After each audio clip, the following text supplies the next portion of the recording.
देखे जोगे हम नहीं खी। ए राजा जी का कहत हई राउ दासा का भइल बा जी। का करबो? ए राजा जी रउआ चल आई घर ही और घर ही रही, हमरा आँखी के सोझा रही। ए राजा जी तहरे चलते रानी परदेश में बानी, करब ना कम त कैसे चली दाना पानी।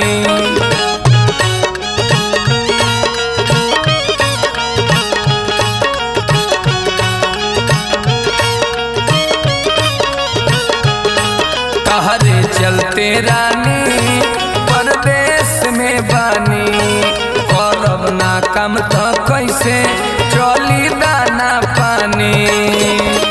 दूर रह के पानी तहरा भीरिया, दूर रह के पानी तहरा भीरिया। ए राजा जी हम कुछ सुने के ना चाहता है। का कहल चाहता? रउआ आई हम सुखले पाकल खा के गुजारा करब। अच्छा लेकिन रउआ हमरा आँखी के सोझा रही। ठीक ए राजा जी का कहता? गोर देह भइल जाता करिया, राजा छोड़ी दन करिया।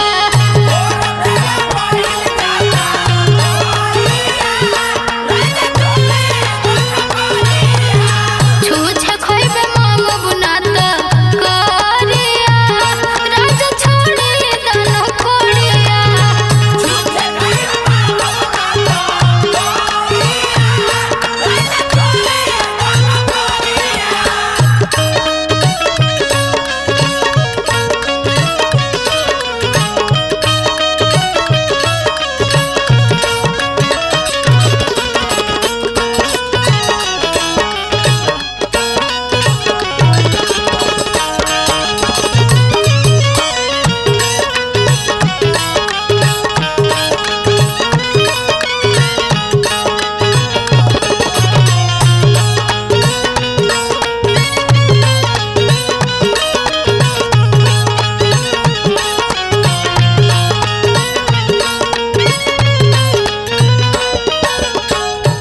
बात मान ली ना। का बात मानी?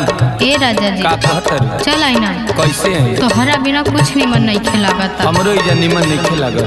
जब जवानिए न रही तो ये रुपया लेके का करब? बे रुपया के जवानी कई सब देह के सिंगार सुना सुना लगता। सुनो सुनो ए राजा जी सुनी। का कहत? छाछा लेला बिटिया बोली कम न कलाई में, कौन सुख पाइबा राजा ऐसन कमाई में।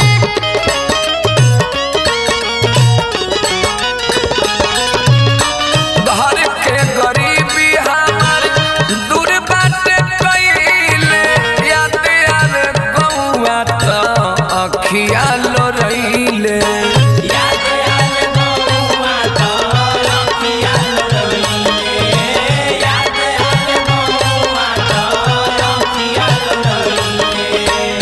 ए सैया जी का कहत रियो सोना? रउआ हमरा आँखी के सोझा रही ना। कैसे रहे? तहरा आगे ई कमाई के काम होल बाजी। ओहो मन करे आके रहती जानिया, मन करे आके रहती जानिया। करेजा मत गोर देह भइल जाता करिया, राजा छोड़ी दन करिया। कैसे कहत?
कुछ दिन के दूरी बाटे बुझा मजबूरी जल्दी आ जाई घरे सब श्रद्धा पूरी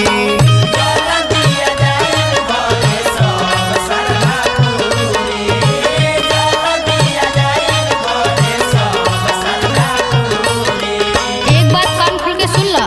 का कहत अगर हमरा के जिंदा देखल चाहता रहा ना ऐसन मत तो नौकरी छोड़ के जल्दी से घरे आ जा। ऐसन मत बोले सोना ए राजा जी जियत चाहत